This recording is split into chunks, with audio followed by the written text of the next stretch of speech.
할렐루야. 우리 옆에 뒤에 계신 분들 인사하겠습니다. 사랑합니다. 축복합니다. 잘 오셨습니다. 네. 하여튼 벌써 11년째가 되어졌네요. 정말 하나님께 감사한 마음이었고요. 오늘 통해서 또다시 하나님께서 다음에 시즌들을 또 열어가시는 그러한 복된 시간이 됐으면 하는 마음이 있습니다. 우리 영상에서 나오신 분들은 다 우리 교회가 직접적으로 함께 기도하고 섬기는 분들이에요. 중보기도 제목들을 보고 연결되어진 사역지를 보면 선교사님들 사역 일들과 또 이름들을 다 확인할 수 있습니다. 또 열방부흥축제 지체들이 카톡방에서 막 이렇게 축하 메시지를 보내줬는데 이분들은 많은지라 일단 이렇게 퉁쳐서 감사하다고 전하고 얼마나 감사한지 모르겠어요. 대신 6월 1일 날 우리가 열방부흥축제 정기 모임도 이제 6월 달부터 이곳에서 시작이 되어집니다. 함께 또 기억하셔서 또 예배하면 좋겠습니다. 오늘 말씀은 일어나 빛을 발하라 라는 제목으로 해서 말씀을 나누겠습니다. 이 제목을 정하는데 좀 어려웠어요, 저는 요번에. 그래서 임재와 영광의 회복이라고 할까, 일어나 빛을 발하라라고 할까. 그러다가 제 개인적으로는 이 제목을 부제목으로 선택했어요. 웃게 하시는 하나님. 할렐루야. 자, 말씀을 나누겠습니다. 지난주에 Song of Revival이라는 제목으로 해서 우리 11주년 기념 앨범을 준비하기 위해서 뭘 준비한다고요? 11주년 기념 앨범을 준비하고 있어요. 제목이 Song of Revival이에요. 그러니까 부흥의 노래. 그래서 부흥의 마음을 담아서 우리 예배팀과 하나님의 사람들이 애를 써서 제작하고 있습니다. 특별히 북한을 향한 그런 주제가 있어서 임진강가에 있는 임진각을 들렸어요. 멀리 북한 땅을 바라보면서 비디오도 담고 또 사진도 찍고 하는 시간들을 보냈습니다. 저는 운전수로 갔기 때문에 할 일이 없어서 편의점 앞에서 이렇게 죽치고 앉아서 기다리고 있었습니다. 그런 과정에 갑자기 편의점에서 나오는 노래소리에 제가 또 마음이 뜨거워졌어요. 그 노래의 제목이 뭐였냐면은 우리가 잘 아는 노래, 이 디스코 클럽에서 나왔던 노래가 뭐죠? 바벨론 강가에서 보니엠의 노래였습니다. 보니엠의 노래. 우리 옛날에 이렇게 불렀어요. 다들 이불 개고 밥 먹어. 웃는다면은 오래된 세대. 다들 이불 개고 밥 먹어. 그래서 By the rivers of Babylon. 그래서 Where we sat down, we wept. When we remember Zion, 시온을 기억하면서 울었다 거기서. 이 제목 보면 아주 그렇습니다. 포로로 멀리 잡혀왔고 잡혀온 곳에서 하나님의 노래를 불러달라고 하는데 성전에서 부른 노래를 불러달라고 우리한테 요청하는데 참 마음이 그렇다라는 거예요. 그때 하나님께 올리는 내면의 기도가 있어요. Let the world 영어로 하지 않고 할렐루야. 내 마음의 묵상이 말씀이 하나님께 좀 올려지기를 원합니다. 하나님께 오늘 이 시간 이날에 올려지기를 원합니다. 포로의 현장에서 정말 슬픔 가운데 있는데 하나님 내 마음의 묵상이 다시 한번 하나님께 상달되기를 원합니다.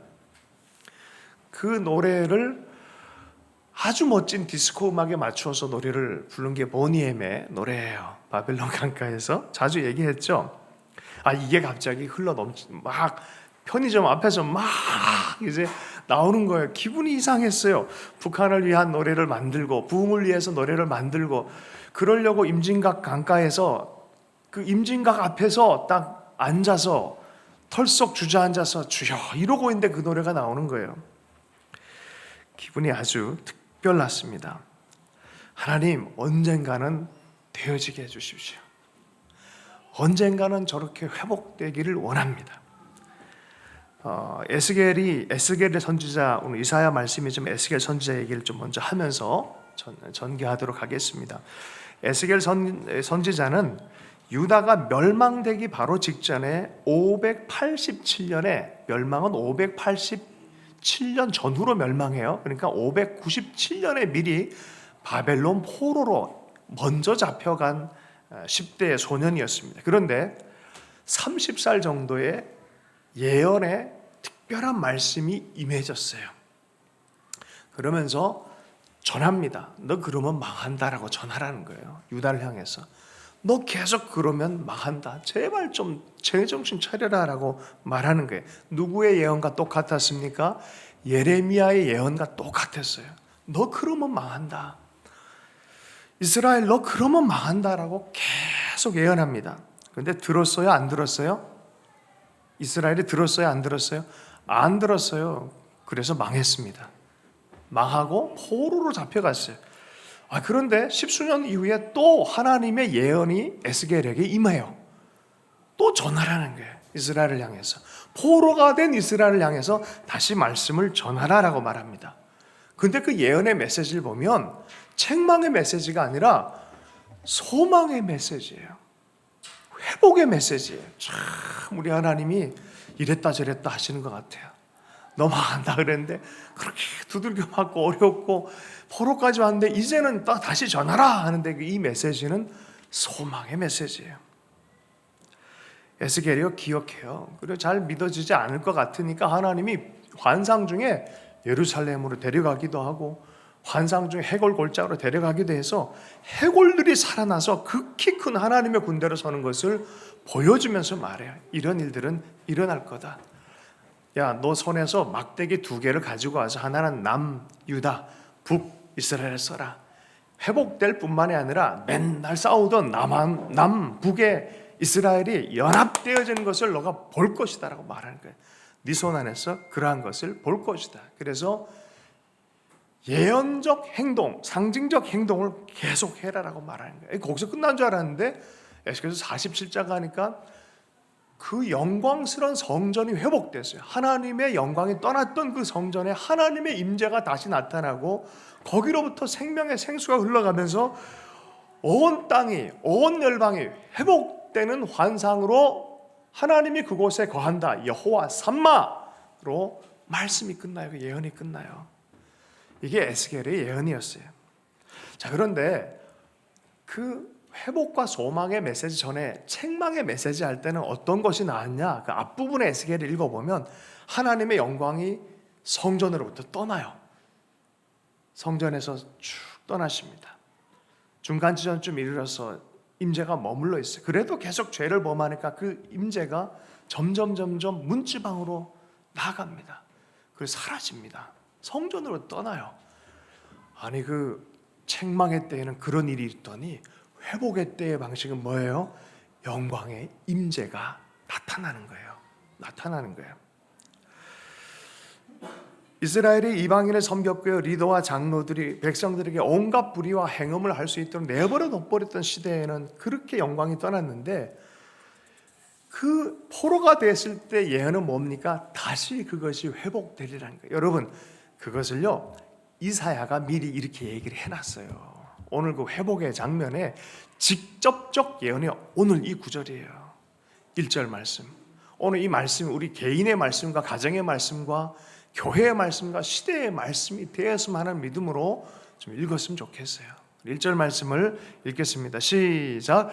일어나라 빛을 발하라 이는 내 빛이 이르렀고 여호와의 영광이 내 위에 임하였습니다. 우리 옆 사람에게 또 지금 예배에 동참하는 모든 사람들이 선포하십시다. 일어나라 빛을 발하라. 우리 3번씩 얘기 한번 해주도록 하겠습니다. 시작. 일어나라 빛을 발하라. 일어나라 빛을 발하라. 일어나라 빛을 발하라. 할렐루야. 왜 하나님이 이렇게 강한 어조로 계속 메시아 예수님이 오셔서 구원하실 거고 회복할 거 말씀하는 줄 아십니까? 자꾸 설득을 시켜요. 왜 설득시키냐면 현실이 너무 어렵기 때문에 말도 안 되기 때문에 이건 안 들어 먹여질 거기 때문에 주님이 계속 말씀하시는 거예요. 그리고 내 빛이 이르렀다. 그 너 빛의 근원은 하나님의 영광이다. 하나님의 임재다. 사실 우리는 우리 스스로 빛을 낼 존재가 못 돼요. 하나님의 영광의 임재를 본 자들 안에 얼굴이 빛나기 시작하기 때문에 그게 내 빛이 되는 거예요. 어떻게 보면 반사체예요. 반사체. 하나님의 임재와 영광이 나타나면 날수록 내 삶 안에 나에게 허락된 빚을 하나님이 전할 수 있도록 해 주신 줄로 믿습니다. 그러므로 근원은 하나님의 영광이 임하는 거예요. 하나님 임재가 다시 돌아오는 것입니다.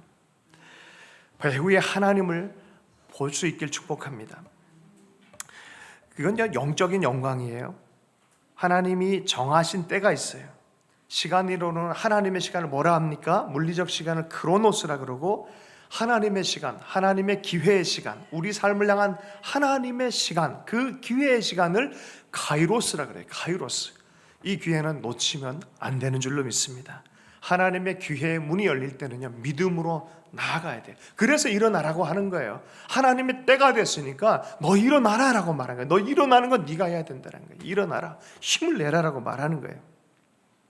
각 사람마다 하나님이 부르시는 때가 있어요. 하나님이 택정하시고 하나님이 사랑하는 자들을 불러서 세우고 회복시키는 때가 있습니다.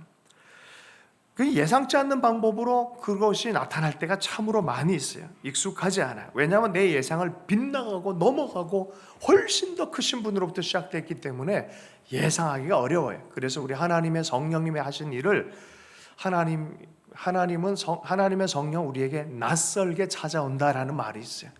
정말 낯설다. 예상치 못했는데, 야, 희한하네. 할렐루야. 저 따라서 한번 해보겠습니까? 참 희한하네. 예, 기쁨으로, 와, 정말 희한하네. 이렇게 당도하는 거예요. 근데 이게 보기에는 그렇게 좋지 않게도 다가올 때도 있다라는 거예요. 다메섹 도상에 바울이 그랬습니다. 갈라디아서 1장의 말씀에 보면 1장 11절에 17절의 말씀에 보면은 이제 수십 년이 지나고 나서 자기의 만남, 하나님과의 만남을 다시 해석해 보는 거예요. 그리고 고백하는 장면이 바로 갈라디아서 1장에 나와요. 이렇게 얘기를 해요. 형제들아, 내가 너희에게 알게 하노니 내가 전한 복음은 사람의 뜻을 따라 된 것이 아니라 이는 내가 사람에게서 받은 것도 아니고 배운 것도 아니고 오직 예수 그리스도의 계시로 말미암은 것이라. 내가 이전에는 유대교회에 있을 때 행한 일을 너희가 다 알고 있고 들었다. 하나님의 교회를 심히 핍박했고 박해했고 멸하려고 했는데 내가 내 동족 중에 여러 영갑자보다 유대교에 지나치게 믿어서 내 조상의 전통을 따라서 열심으로 너희들을 잔멸하고 돌아다녔는데, 그러나 이 부분에 자기 인생의 해석이 나와요. 잘 보세요. 그러나 내 어머니의 태로부터 나를 택정하시고, 오래전부터 나를 택정하시고 그의 은혜로 나를 부르시니까, 내가 찾아간 게 아니에요. 그분이 찾아오셔서 불러주셨어요. 그의 아들을 이방에 전하기를 위하여 그를 내 속에 나타내기를 기뻐하셨을 때, 그때가 어디? 이게 다메섹 때예요. 하나님이 스스로를 드러내기로 결정하신 거예요. 내 삶 안에. 왜 예수 못 믿는 줄 알아요? 사람들이 하나님이 그들에게 그 계시를 주시지 않기 때문에 그래요. 왜 주지 않습니까? 성경은 이렇게 전하지 않기 때문이다. 누군가는 전해야 된다. 그리고 하나님이 예정한 자는 반드시 그 복음에 반응하게 됐다는 거예요. 사도 바울은 그 다메섹 도상에서 주님을 만났고 그 복음에 대해서 반응하기 시작했어요. 할렐루야. 그를 내 속에 나타내기를 기뻐하셨을 때, 여러분, 많은 사람들이 참 복음의 반대자로 사는 것처럼 보일 때 몰라요. 보이는 사람들이 많이 있을지도 모르겠어요. 그런데 여러분, 희망을 포기하지 마십시오. 교회가 얼마나 사도 바울을 위해서 기도 많이 했겠습니까? 기도 많이 하는데 점점 포악해져. 기도 많이 하는데 상황은 점점 어려워져. 그럴 때 어떻게 하시겠습니까? 인간적으로는 포기할 만하잖아요. 그죠? 그러나 하나님의 카이로스의 시간이 되면 변화가 반드시 나타난다는 거예요. 변화가 반드시, 이 말이에요. 이 이스라엘은 이 격려를 받을 필요가 있어요. 그동안 70년 동안 계속 그렇게 힘들었고 이미 그냥 그게 눌려있는 상황에서 도무지 하나님 때를 기대할 수 없는데 상상도 못하는 역사가 일어나기 시작한 겁니다. 핍박자가 간증자가 돼버린 거예요. 여러분, 하나님의 변화의 때는 반드시 있습니다. 눌리지 마십시오. 절망하지 마십시오. 용기를 잃어버리지 마십시오. 할렐루야. 하나님의 임재가 돌아오면 회복이 나타나게 되는 줄로 믿습니다. 우리 11주년에 우리 교회가 그랬으면 좋겠어요. 그런 임재의 상징, 하나님의 영광을 드러내는 그러한 통로로 사용받았으면 좋겠습니다. 여러분, 하트하우스 교회는요, 뭉뚱그려 퉁치는 공동체가 아니에요. 우리 한 사람 한 사람이 다 구성하는 거예요. 할렐루야. 아멘. 하나님을 기대하고 용기 있게 일어나는 마음이 믿음의 마음이 되길 축복합니다. 2절과 3절의 말씀을 함께 읽겠습니다. 시작. 보라, 어둠이 땅을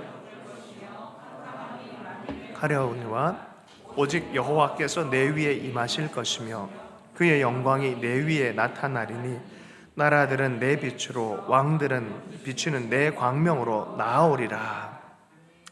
하나님이 선지자의 입을 빌려서 어떻게 얘기합니까? 보라, 보라라고 말합니다. 그 본이 뭐가 보입니까? 어둠이 땅을 덮고 캄캄한 것 가운데 사람들이 헤매는 모습이 보입니다. 이게 현실이에요. 근데 다시 한번요, 보라 할 때 여러분 깜깜한 현실만 보면은 이게 안 보여요. 삶의 의미가 없어요. 정확하게 현실적으로 보면서도 하나님의 영광을 볼 줄 알아야 돼요.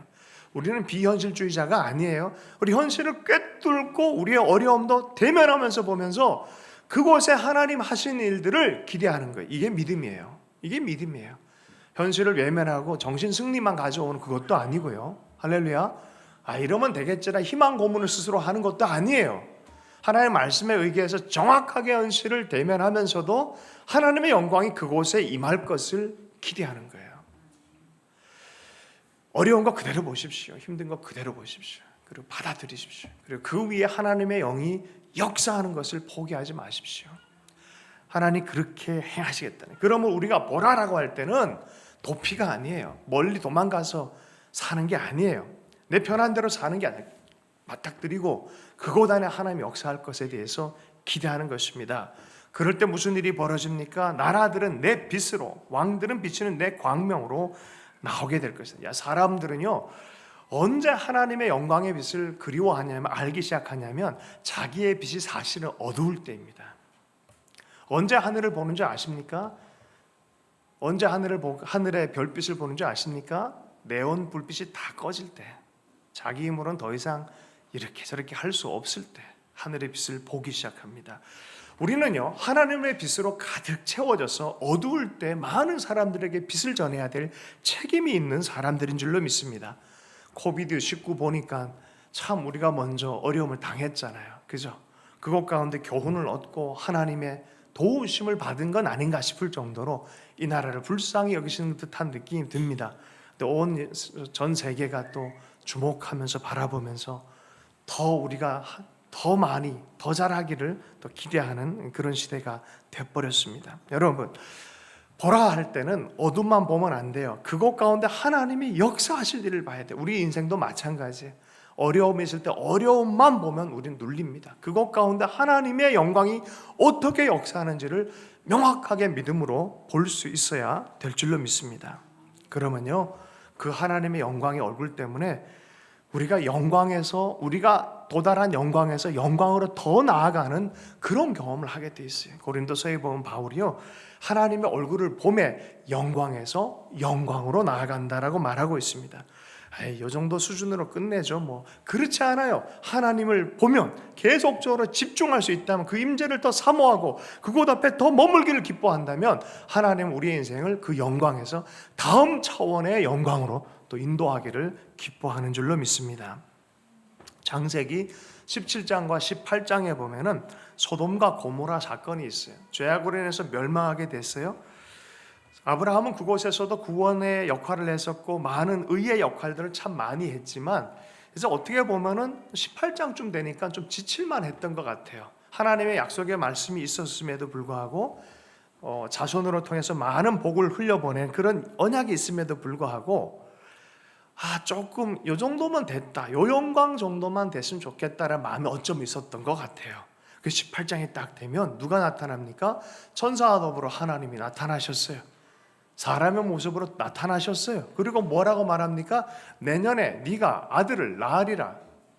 제가 어디 가서 설교를 부탁하면 요 설교를 잘하는데, 그럴 때 옆 사람한테 그 얘기를 하라고 그래요. 내년에 네가 아들을 낳으리라. 아니, 이거는 영적으로 내가 품고 있는 비전의 아이들이 있잖아요. 한번 그렇게 하면 얘기해. 내년에 네가 아들을 낳으리라. 한번 해주시겠습니까? 시작. 내년에 네가 아들을 낳으리라. 할렐루야. 자, 그런데 그래. 4명 있는 집이 더 나아라 그러면 또 그죠? 여러분 보세요. 자, 그런데 아브라함은 사실은 하나님의 일을 따라오다 지쳤단 말이에요. 그러니까 어떤 마음이 들겠어요? 아유, 하나님 왜 이상한 얘기를 하십니까? 그냥 나는 내 종 엘리에셀이랑 그냥 남은 말년을 편안하게 살겠습니다. 그냥 종 엘리에셀이 있습니다. 이렇게 툭 친단 말이에요. 생각 없이. 그게 뭐라 그래요? 하나님이 아니다. 너는 너의 자녀, 너의 몸에서 날 자녀를 반드시 보게 될 것이다. 내년에 명년에 그런 일이 생길 거다라고 말해줍니다. 하나님과 계속 계속 논쟁을 합니다. 그 말을 누가 들었어요? 사라도 들었어요. 피식 웃어버렸어요. 왜 웃었을까요? 듣기에는 좋은데 너무 비현실적이야. 에이 무슨 이런 말이에요. 웃어버렸어요. 저는 하나님의 유머가 여기에서 나타난다고 생각해. 그랬더니 하나님이 이렇게 얘기를 해요. 너 내년에 애 낳을 건데 애 이름을 웃음이라 그래라. 평생 그 이름 불러라. 웃어라. 그래서 웃어라. 이거는 실소. 그냥 실없이 웃고 넘어갈 게 아니라 이거는 열매가 있는 웃음이 될 거다. 실없이 웃지 마라. 하나님의 말씀이. 하나님이 그렇게 한다고 그러면 하나님이 그렇게 하는 거지.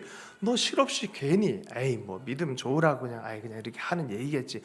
이렇게 넘기지 말라. 네, 하나님 이해해 드리겠습니다. 아이고 하나님 입장도 내가 생각해 드리겠다. 이러지 말라는 거야. 하나님의 말씀이면 그대로 믿으라는 거야. 아멘이십니까? 예, 그렇게 하나님의 임재로 찾아오셔서 영광에 대해서 영광으로 찾아오셨는데 우리가 못 볼 뿐이에요. 그리고 아이를 드디어 낳았어요. 그리고 아이를 얻었어요. 그리고 이름을 웃음 곧 이삭이라 한 거예요. 할렐루야. 이것이 하나님의 임재를 통한 아브라함과 사라의 영광이에요. 이것이 온 열방을 향한 하나님의 구원의 씨앗이 계속 자라나야 되는 거예요. 아브라함은 그런 사명이 있는 거예요. 사명을 끝까지 다 해야 되는 거예요. 이번에 선교사님들이 영상으로 다 보여준 이야기를 여러분 11년째 보니까 그렇게 보이지만 저는요 저분들의 1년째를 다 본 사람이에요. 아니 마이너스 1년도 본 사람이에요. 저들이 어떻게 시작한지 아무것도 없을 때 빈손이었을 때 꿈을 가지고 이걸 어떻게 해야 됩니까? 두렵습니다. 어렵습니다. 눈물 흘리고 있을 때 그 걸음을 걷는 것을 봤어요. 그리고 우리는 지금 그 현장을 보고 있는 거예요. 그와 마찬가지로 우리도 그래요. 여러분 믿음은요 진짜 믿음은 자라납니다. 자라나게 돼 있어요. 여러분 그래서 믿음 안에 견고하게 서는 것이 우리 인생의 방향이 결정하게 돼 있어요. 하나님 주신 꿈, 하나님 주신 비전을 온전히 붙잡고 살아가는 여러분 되길 축복합니다. 하나님의 영광의 임재가 그래서 중요한 거예요. 4절, 5절 말씀을 한번 읽어보겠습니다. 시작. 내 눈을 들어 사방을 보라. 내게로 오느니라. 내 아들들은 먼 곳에서 오겠고 내 딸들은 안기어 올 것이라. 그때 내가 보고 기쁜 빛을 내며 내 마음이 놀라고 또 화창하리니 이는 바다의 부가 내게로 돌아오며 이방 나라의 재물이 내게로 옴이라. 하나님이 좀 더 정확하고 구체적 스토리를 얘기를 해요. 그래야 좀 이렇게 잘 알만하니까. 회복의 가시화를 설명합니다. 흩어진 자녀들이 너에게 돌아올 것이다. 아브라함의 자손들이 고난당할 때 흩어지고 도망가고 그 땅 끝이라도 다 돌아오는 기쁨. 근데 그렇게 돌아오지 않고 그냥 예상처럼 그냥 빈손으로 돌아오지 않고 출애굽처럼 나올 때 다시 돌아올 때 수많은 재물들을 갖고 나오듯이 열방으로부터 은금, 폐물, 바다의 부, 이방의 재물들로 같이 나오겠다는 거예요. 할렐루야. 그 근본 이유가 뭡니까? 하나님의 영광의 임재가 돌아왔기 때문에. 그 영광의 임재가 돌아왔다는 건 나를 부르신 나의 아이덴티티가 회복되기 때문에. 그렇다면 하나님이 하셔야 될 일이 있기 때문에 원래 플랜대로 그 이야기가 황충이 다 먹어버린 그 시즌만큼의 이상으로 2배로 보상하는 때, 회복의 때, 역사가 일어나는 때가 있다는 거예요. 이 영광의 때는 반드시 있습니다. 우리 한 사람 한 사람마다 반드시 다 있습니다. 아멘이십니까? 6절과 7절의 말씀을 읽어보겠습니다. 시작. 허다한 낙타 미디안과 에바의 어린 낙타가 내 가운데에 가득할 것이며 스바 사람들은 다 금과 유황을 가지고 와서 여호와의 찬송을 전파할 것이며 게다라의 양 무리는 다 내게로 모일 것이요 느바요의 수장은 내게 공급되고 내 제단에 올라 기꺼이 집을 영화롭게 하리라. 아멘. 이전과는 달라요. 에스겔은 이방신 숭배하다 타락해서 열방으로 쫓겨나갔지만 이번엔 돌아올 때는 열방의 사람들이 들어옵니다. 열방에도 제물들이 예배 드리기 위해서. 그런데 그 예배를 어떻게 한다고요? 그 제단에 올라 기꺼이 받음이 된다. 열방의 사람, 이방의 사람들마저도 그 예배의 주체자가 돼서 하나님을 알고 하나님께 예배하러 오는 그러한 역사가 있을 것이라는 거예요.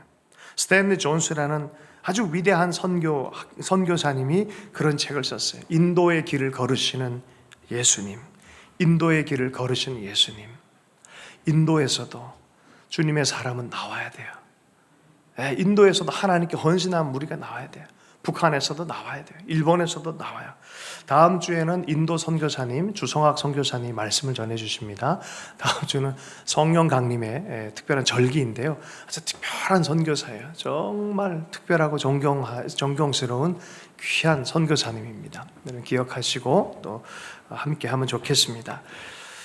여러분, 신앙은 나를 위한 것만 되면 안 돼. 이스라엘이 왜 그렇게 쫓겨갔냐면은 나를 위한 하나님으로 만들어버렸기 때문에 그래요. 아니요, 하나님을 위하고 열방을 위하고 그럴 때 비로소 나를 위해지는 거예요. 신앙과 이 하나님의 영광은요, 모든 사람에게 흘러가기를 원하는 거예요. 모든 이들이 다 오길 원하는 거예요. 하나님은 모든 민족과 만국에서 예배 받으시기에 합당하신 분이십니다. 존 파이퍼라는 사람이 목사님이 이런 책을 썼어요. 열방으로 예배케 하라. 열방으로 예배케 하라. 이게 뭐예요? 이게 선교예요. 선교가 딴 게 아니에요. 하나님을 알고 하나님을 예배할 수 있도록 하는 것이 바로 선교입니다.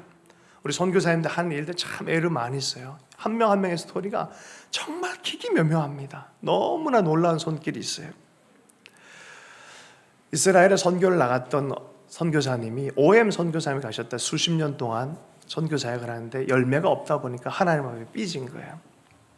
너무 불편한 가운데 한국에 나오셨다가 종교개혁 500주년에 나오셨다가 기도 인도를 하다가 하나님의 음성을 들어버렸어요. 네가 하나님의 영광을 가로막았다. 이런 얘기를 들으니 얼마나 충격을 먹었겠어요. 얼마나 충격을 먹었어요. 아니 도대체 왜 이게 뭐예요? 라고 생각했더니 네가 예수 그리스도의 그 놀라운 사랑과 그 복음을 알면서도 너는 이스라엘에 선교사로 가서 그것을 전하겠다고 했는데 너의 가까이 있는 너의 아내에게, 너의 자녀에게 복음의 복음됨을 온전히 전하지 못했다는 거야. 그 말에 복음에 충만한 마음으로 내가 일상을 살지 못했던 것을 알고 나서 뒤집어졌다는 거야. 회개하면서 막 줄줄줄 눈물 흘리면서. 여러분, 열방으로 예배케 하는 건 어디서부터? 내 주변부터. 할렐루야. 내 옆에 있는 사람부터 시작해야 되는 거예요. 아멘. 우리가 열방으로 예배케 하는 이 부르심을 우리 옆으로부터 계속해서 평생 섬겨가는 우리가 됐으면 좋겠습니다. 여러분, 하나님 회복의 때 계속 말씀을 보면요, 9절 보면 저 구름이 비둘기들이 그 보금자리를 날아가는 것 같이 날아오는 자들이 누구냐? 보금자리이기 때문에 새들은 날아오듯이 이제 하나님이 거기 계시기 때문에 회복된 성전으로 사람들이 모여들릴 수밖에 없다는 거예요. 9절 말씀을 읽습니다. 함께 읽습니다. 시작. 곧 섬들이 나를 앙망하고 다스스의 배들이 먼저 이르되 먼 곳에서 내 자손과 그들의 은금을 아울러 싣고 와서 내 하나님 여호와의 이름에 드리려 하며 이스라엘의 거룩한 이에게 드리려 하는 자들이라. 이는 내가 너를 영화롭게 함이라. 앞부분에 대한 전체적인 이 요약이라고 할 수 있습니다. 내 하나님 여호와의 이름에 드리려고 사람들이 몰려올 거다. 많은 재물을 갖고도 몰려올 거다. 이스라엘의 거룩한 이에게 드리려고 하는 자들이다. 하나님을 알아서 돌아오는 자들이다. 왜냐? 여기 이유가 있어요. 왜냐? 내가 너를 영화롭게 하였습니다. 내가 너를 영화롭게 하였습니다. 여러분, 하나님의 임재로 하나님의 영광이 내 삶 안에 머물고 우리 교회, 우리 가정에 머물기 시작할 때는요, 이런 역사가 일어납니다. 이런 역사가 일어나기를 기대합니다. 그건 자연스럽게 그렇게 되는 것이다. 새들이 보금자리를 찾아오는 것처럼 그건 당연한 것이다. 내가 내 영광으로 너를 영화롭게 하기 때문이다. 여러분, 이것을 소망했으면 좋겠어요. 그럼 당사자 입장에서 어떤 마음이 들겠습니까? 오, 하나님 이게 웬일입니까? 이게 뭔 일입니까? 라고 생각하지 않겠습니까? 10절 말씀 물어보면 주님이 이렇게 대답을 하세요. 10절 말씀 그 이유에 대해서 얘기를 하십니다. 10절 말씀 읽습니다. 시작. 내가 노하여 너를 쳤으나 이제는 나의 은혜로 너를 불쌍히 여겼은즉 이방인들이 내 성벽을 쌓을 것이요 그들의 왕들이 너를 섬길 것이며. 과거에는 너를 너의 죄악 때문에 노해서 때리고 쳤지만 그 포로가 되기까지 됐지만 어떻게 됐어요? 이제는 나의 은혜로 너를 불쌍히 여겼은즉. 하나님의 긍휼이 이유입니다. 이제는 회복의 때고 은혜의 때라는 거예요. 호세아서 11장 8절의 말씀에 보면 이렇게 얘기를 해요. 이렇게 이러다 맞아서 죽겠다라고 하는 이스라엘을 향해서 이렇게 얘기를 합니다. 에브라임이여 내가 어찌 너를 놓겠느냐. 이스라엘이여 내가 어찌 너를 버리겠느냐. 내가 어찌 너를 아드마같이 놓겠느냐. 어찌 너를 스보임같이 두겠느냐. 내 마음이 내 속에서 돌이키어 나의 긍휼이 온전히 불붙듯 하도다. 여러분, 하나님의 백성을 향해서 하나님은 한 번도 놓으신 적이 없습니다. 아니, 놓으실 수 없습니다. 하나님의 사랑과 하나님의 신실하심은요, 하나님의 백성을 향해서 영원하십니다. 할렐루야. 이거를 고난을 경험하고 힘들 때는 이게 마음에 닿지를 않아요. 특별히 광야의 시즌을 걷다 보면은 이게 닿지를 않아요. 제가 자주 간증으로 얘기하는 바피츠 목사님, 코나의 예수전도단 하와이 DTS 이 월십 학교 교장으로 가셨잖아요. 멋있는 꿈을 꾸고 하나님 예배하는 일을 하기 위해서 애를 많이 쓰는 그 가운데 갑자기 모든 게 하기 싫더라는 거예요. 모든 게 지치고 모든 게 끝난 것 같고 도무지 사람들 앞에 서기도 민망하고 힘이 쭉 빠져서 사람들 앞에 예배인도 하기조차도 어려운 그런 시즌이 됐어요. 도무지 이상하게 아무것도 안 되더란 거예요. 너무 고생스럽더란 거예요.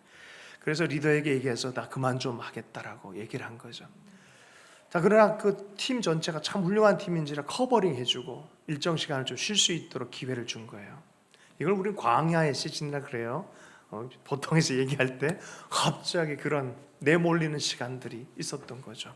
힘들어요. 예배도 안 되고 하나님이 느껴주지도 않고 맨날 하는 일이 그냥 바닷가에 가거나 광야 같은 곳에 가가지고 혼자서 가만히 있다가 집에 들어오고, 아이들 데리고 미국 본토에서 하와이 와서 모든 걸 다 헌신했는데 애 유치원 보낼 돈도 없고 삶은 정말 어렵고 힘들고 침대에 누워 있으면 천정 위에 개코 원숭이가 아니라 개코 뭡니까? 그 도마뱀이 가다가 툭 떨어지고 뭐 이런 일들을 보면서 삶이 참 1년이 지난 어느 날 갑자기 거짓말처럼 전화들이 오기 시작하는데 전화가 옵니다. 싱가포르에서 이곳에서 저곳에서 전화가 오기 시작합니다. 바피스, 당신을 하나님께서 불러서 이곳에서 사역을 하라고 하십니다. 말도 안 됩니다. 나는 사역을 할 상황이 못 됩니다. 아닙니다. 하나님이 당신이라고 얘기하십니다. 할렐루야. 홍콩에서 또 전화가 옵니다. 당신이 오셔야 됩니다. 가봤어요. 홍콩에 갔는데 스위트룸 호텔 제일 좋은데 제일 위에 딱 준비를 해서 하나님이 당신을 위해서 이걸 준비하라고 했습니다. 들어가서 있는데 갑자기 누가 띵동 초인종을 눌러요. 문을 열어봤어요. 007 가방을 2개를 딱 들고 와 있어요. 이게 뭡니까? 하나님이 당신을 위해서 1년 전 이맘때 나를 잠에서 깨우셔서 너 바피츠 알지? 그를 위해 저축해라. 여러분, 1년 전 그맘때가 언제였습니까? 자기 인생이 끝났다고 생각할 때 하나님은 지구 반대편에서 전혀 다른 거를, 하나님의 구속의 때를 준비하고 계셨어요. 하나님의 회복의 때를 준비하고 계셨어요. 여러분, 우리 하나님은 그런 하나님이에요. 할렐루야. 우리 옆 사람에게 우리 하나님은 그런 하나님이십니다. 예. 그리고 나서 지은 노래가 He will come and save you라는 제목이에요. 제가 짧으니까 금방 읽어드릴게요. 두려운 마음 가진 자여 놀라지 말라. 주 너의 하나님 강한 손으로 주 이름 부를 때 주님 구하시리. 2절입니다. 상한 마음 가진 자여 낭망치 말라. 주 너의 하나님 사랑의 팔로 주 이름 부를 때 주님 구하시리. 3절. 원수가 날 에워싸도 나를 넘어뜨릴 수 없네. 주 구원의 방패가 되사 나의 힘이 되셨네. 주 오셔서 구하시리. 주 오셔서 구원하시리. 약한 자들에게 강한 능력으로 주 오셔서 구원하시리. 주 오셔서 구원하시리. 주 오셔서 구원하시리. 눈을 들어보라. 회복의 능력을 주 오셔서 구원하시리. 정확하게 이사야서 60장의 말씀이에요. 주님, 우리 삶에 오시도록 간구하고 눈을 들어서 절망을 볼 것이 아니라 고개를 들을 이유가 여기에 있습니다. 우리 11절 말씀 읽습니다. 시작. 내 성문이 항상 열려 주야로 닫히지 아니하리니 이는 사람이 내게로 이방 나라의 재물을 가지고 그들의 왕들을 포로로 이끌어 옴이라. 너를 14절까지 다 읽겠습니다. 시작. 너를 섬기지 아니하는 백성과 나라는 파멸하리니 그 백성들은 반드시 진멸하리라. 레바논의 영광 곧 잣나무와 소나무와 황양목이 함께 내게 이르러 내 거룩한 곳을 아름답게 할 것이며 내가 나의 발 둘 곳을 영화롭게 할 것이라. 너를 괴롭히던 자의 자손이 몸을 굽혀 내게 나아오며 너를 멸시하던 모든 자가 내 발 아래 엎드려 너를 일컬어 여호와의 성읍 이스라엘의 거룩한 이의 시온이라 하리라. 아멘. 이제는 외로운 성문, 파괴된 성문이 그게 아니에요. 이제는 회복되죠. 수많은 사람들이 오고 예배드리기 위해서 수많은 사람이 오고 레바논 백향목 이런 것으로 아름다운 건물을 짓는 거예요. 그 성전을 짓는, 그 영화롭게 하는 그것으로 사람들이 몰려들 것이다. 너는 어떻게 이끌어진 줄 아냐? 여호와의 성읍 이스라엘의 거룩한 이의 시온, 하나님의 도시와 같이 하나님의 임재가 늘 머무는 그곳과 같은, 여러분 사실 이것이 교회의 모형이에요. 모일 때마다 하나님의 임재가 나타나고 하나님의 축복이 선포되어지고 하나님을 향한 기도가 올려지고, 코비드19 때문에 수많은 사람들이 자꾸 이렇게 움츠러들어요. 깜깜한 것 보고 만민이 길을 잃어버린 것 때문에 되게 힘들어하는 시즌입니다. 그러나 교회는 그 위에 임하실, 이 시즌 안에도 역사하실 그 영광을 바라보아야 될 줄로 믿습니다. 어떤 장로님이 교회가 허물어져 가니까 하나님 좀 도와주세요 하면서 기도를 하는데 억울한 말이죠. 돈도 없는데 이게 쉽지 않단 말이죠. 여러분 그거 아세요? 153도 사업이 망할 때쯤에 하나님 도와주세요 그러면서 153 이름 딱 붙여서 만든 거, 제가 볼펜을 찾는데 가지고 있던 게 없어가지고 딱 집었는데 153을 집었어요. 할렐루야. 이걸 설교를 할 때 이걸 빼야겠다라고 했다가 뺐다가 요것 때문에 다시 집어넣었어요. 하나님, 여기 예수 그리스도라는 뜻이에요. 우리 하나님의 손길이에요. 포항에 있는 어부 그 횟집 이야기 아시죠? 153 횟집 이야기 아시죠? 그거 한번 꼭 가면 좋겠어요. 참 신기해. 크리스마스가 다 됐는데 교회는 허물어지고 이거 문제가 심각해지니까 이 책임 맡은 또 이렇게 리더 중에 한 명이다 보니까 고생하면서 기도를 한 거예요. 어떻게 하면 좋을까? 하나님 고래 좀 잡히게 해주세요. 고기 좀 잡히게 해주세요라고 기도하고 이거 진짜 잡혔어요 그게. 잡혔는데 정말 153이 잡혔네. 그대로 하나님께. 두 번째 나가는데 또 잡히는 거야. 지금까지 이건 전설적인 기적으로 남아있어요. 전설적인 기적. 인터넷 쳐보세요. 153 포항 153 횟집 이렇게 치면요 그 스토리가 사실이에요. 사진으로도 나오고 수많은 이야기거리가 됐어요. 크리스마스의 선물 그래가지고 있어요. 참 신기합니다. 여러분 하나님이 역전시키고자 할 때는요 역전이 됩니다. 하나님의 임재가 나타나면 하나님을 그래서 바라봐야 돼요. 눈을 들어서 그 영광에 집중을 해야 됩니다. 성령 강림 주일이 이제 곧 다가오고 있습니다. 주님께서 하나님 나라 얘기를 많이 하신 이후에 승천을 하셨어요. 그리고 10여일 동안에 사도들과 제자들이 다 모여서 120명의 문도가 전혀 기도에 힘썼더라고 말해요. 이게 뭐예요?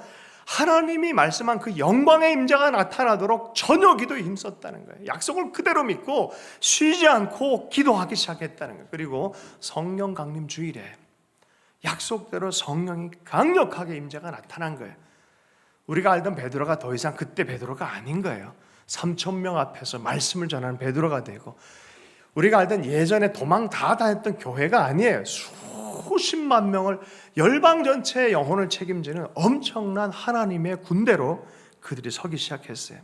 설마 하고 도망갔던 자들이 한순간에 모여서 하나님의 영광을 선포하는 증언자들로 변화가 일어났습니다. 여러분 11주에 맞는 우리 하트하우스가 이런 하나님의 영광을 보며 선교적인 삶에 재헌신을 하는 우리 한 분 한 분들이 되었으면 좋겠습니다.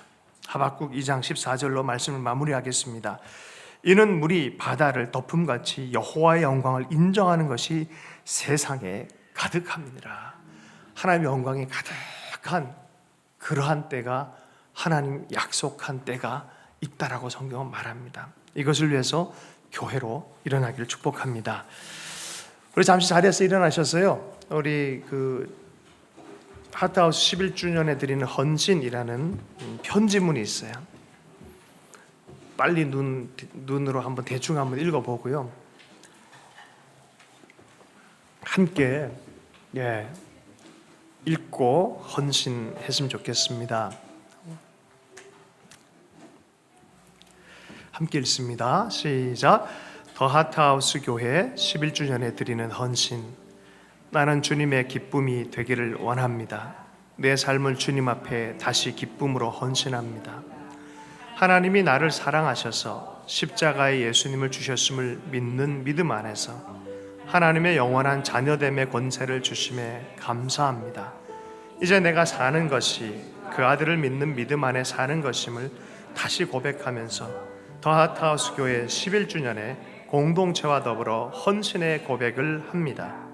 나는 하나님의 가족으로서의 왕같은 제상의 직분을 소중히 여기며 믿음의 삶의 여정을 소홀히 하지 않겠습니다. 늘 하나님을 사랑하고 예배하고 기도와 말씀을 통해 하나님께 순종하는 삶을 살겠습니다. 내 평생 먼저 주의 나라와 의를 구하겠습니다. 나는 하나님 앞에서 하나님의 가족으로 부름받은 영적 공동체인 더 하트하우스 교회를 통해 주님과 한 몸으로 거하게 해주셔서 감사합니다. 더 하트하우스 교회를 통해 주신 나의 영적 가족들을 사랑하며 기쁨으로 섬기며 교제하고 복음을 위해 헌신된 일꾼으로 동역하겠습니다. 나는 사랑하는 육신의 부모, 형제, 가족을 주심에 감사합니다. 하나님의 뜻을 품은 에덴 같은 가정을 이루기 위해 남편, 아내, 아버지, 어머니, 딸, 아들, 친척으로서 성경의 가르침의 본을 따라 나의 가정과 가족을 돌보며 섬기며 가꾸겠습니다. 불이나 부정이나 거짓이나 욕심이나 분열이 틈타지 않게 하고 물된 동산같이 사랑과 존경과 소망과 돌봄과 믿음과 순종으로 가꾸는 가정이 되도록 늘 기도하며 섬기겠습니다. 또한 삶의 현장과 일상 중에 영원한 생명의 복음을 전하게 하시고 주어진 일에 열매 맺도록 성실히 살겠습니다. 일상의 현장 가운데 함께 거하고 일하는 이들에게 그리스도의 향기를 드러내며 주신 복으로 섬기며 주님의 뜻 안에서 말과 행실의 본이 되어 세상을 변화시키겠습니다. 이를 위해 늘 먼저 성령의 도움과 말씀의 조명을 구하며 일상의 예수 제자가 되겠습니다. 나는 일평생 하나님 앞에서 내게 주신 신앙의 경주를 다하며 하나님을 사랑하고 사람을 사랑하는 것이 깊어지도록 참되게 믿고 살아가는 선교적 삶에 헌신하겠습니다. 더 하트하우스 교회 11주년에 공동체의 한 사람으로 믿음의 헌신을 고백합니다. 주 안에서 약속하신 은혜와 은총과 도우심과 축복을 간구하며 헌신의 고백을 올려드립니다. 2020년 5월 24일 더 하트하우스 교회 11주년에 자기 이름을 부르면서 올림으로 하겠습니다. 시작. 홍원표 올림. 네, 감사합니다. 이 시간 성찬의 시간을 곧바로 하도록 하겠습니다. 우리 기도하십시다. 하나님, 우리가 이 고백 위에 성찬 가운데로 나아갑니다. 주님의 몸된 공동체로 하나됨으로 나아가기를 원합니다. 이 시간 성찬을 할 때 하나님의 약속하신 복을 하나님 흘러보내시는 시간이 되게 하여 주시옵소서. 주님의 십자가를 가슴에 품고 감사하고 더 사랑하는 우리가 되게 해주십시오. 순종하는 우리의 삶이 되게 해주시오. 그렇게 기도하도록 하겠습니다. 우리 각자의 자리에서 기도하겠습니다. 기도합니다.